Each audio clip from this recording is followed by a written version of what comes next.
এত চিন্তা করছো? না, তেমন কিছু না।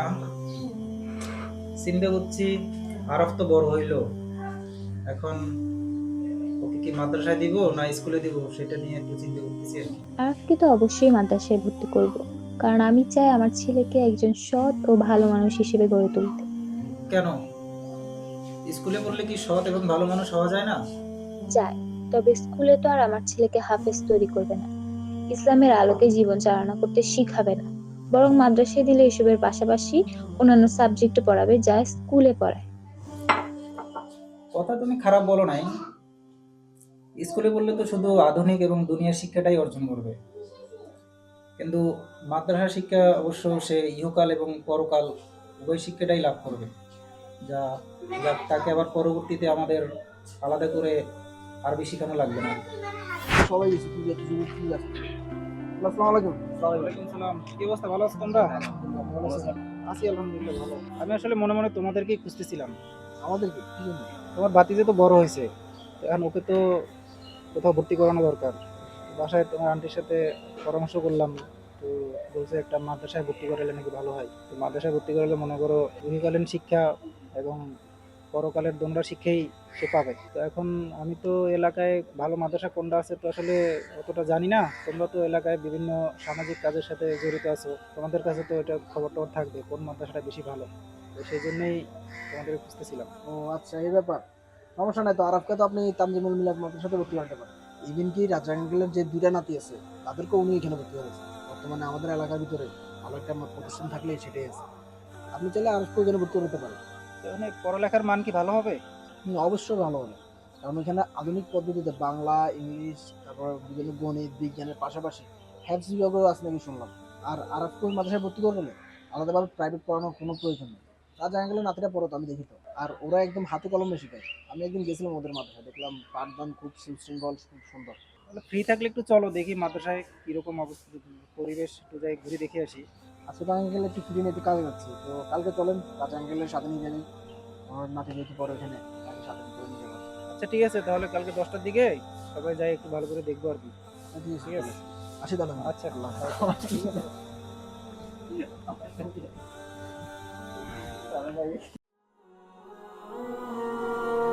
শোনো শোনো মুসলমান, তোমার বুকে আঁকড়ে ধরো আল কুরআন।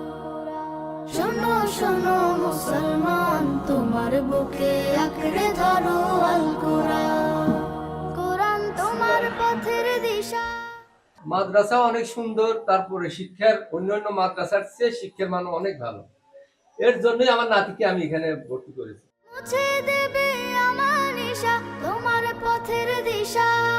মুছে দেবে আমার নিশা, জীবন জুড়ে আনবে বয়ে শান্তি সুখের বান। সবকিছু অনেক সুন্দর করেই করছে। চলেন ভিতরে চলেন, আসেন। শোনো শোনো মুসলমান, তোমার বুকে আঁকড়ে ধরো আল কুরআন। শোনো শোনো মুসলমান, তোমার বুকে আঁকড়ে ধরো আল কুরআন। কোরআন হলো আসসালামু আলাইকুম। নূরের কালাম, জান্নাতি আসসালামু আলাইকুম।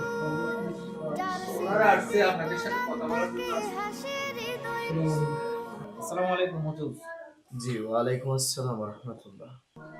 আসলাম মাদ্রাসা দেখার জন্য আসছি। আমার আসলে একটা ছেলে আছে, তো এখন ওকে ভর্তি করানোর জন্য চিন্তা করতেছি একটা ভালো মাদ্রাসায় দিব। তো সেই জন্য আপনাদের মাদ্রাসায় আসলাম, যে আপনাদের মাদ্রাসার নিয়ম কানুন গুলো কিরকম এবং কি কি ফেসিলিটি আছে সেটা জানার জন্য আসলাম আর কি। জি আলহামদুলিল্লাহ, আপনি একদম সঠিক জায়গায় এসেছেন। আমাদের এখানে হিফজ বিভাগ, নাজেরা বিভাগ এবং নুরানি বিভাগ প্লে থেকে পঞ্চম শ্রেণী পর্যন্ত, পর্যায়ক্রমে দাখিল দশম শ্রেণী পর্যন্ত হবে ইনশাআল্লাহ। সুর, যার সিনাতে কোরআন থাকে হাসে হৃদয়পুর। হরফ জোড়ে কে যে মধু, পড়লে কোরআন নাকি শুধু। আচ্ছা, আপনাদের এখানে কি আবাসিক অনাবাসিক দুটোই আছে? জি আমাদের এখানে আবাসিক অনাবাসিক দুটোই আছে। আবাসিক ছাত্রছাত্রীদের জন্য স্বাস্থ্যসম্মত খাবার এবং ঘরোয়া পরিবেশে পরিবেশন করা হবে ইনশাআল্লাহ। হরফ জোড়ে কে যে মধু, পড়লে কোরআন নাকি শুধু। জেগে ওঠে গুনার ভারে, ঘুমিয়ে থাকা প্রাণ। আমাদের আমাদের মাদ্রাসাটা ধর্মীয় ও আধুনিক শিক্ষার সমন্বয়ে পরিচালিত। এখানে বাংলা, ইংলিশ, আরবি ও কম্পিউটারের মাধ্যমে শিক্ষা প্রদান করা হয়। অভিজ্ঞ শিক্ষক মন্ডলী দ্বারা যত্ন সহকারে পাঠ প্রদান করা হয়। শোনো মুসলমান, তোমার বুকে আঁকড়ে ধরো আল কোরআন। শ্রেণীকক্ষেই পাঠ সমাপ্ত করেন এবং দুর্বল ছাত্রছাত্রীদের বিশেষ তত্ত্বাবধানের ব্যবস্থা আছে।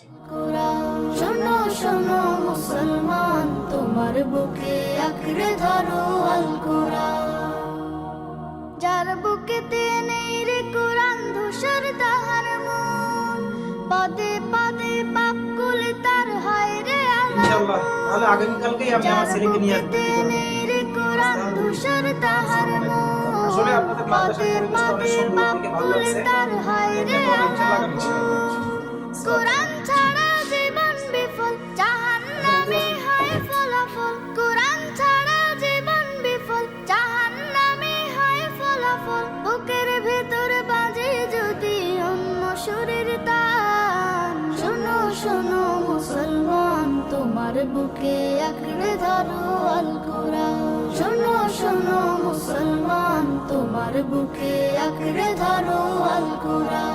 শোনো শোনো মুসলমান, তোমার বুকে আঁকড়ে ধরো আল কোরআন।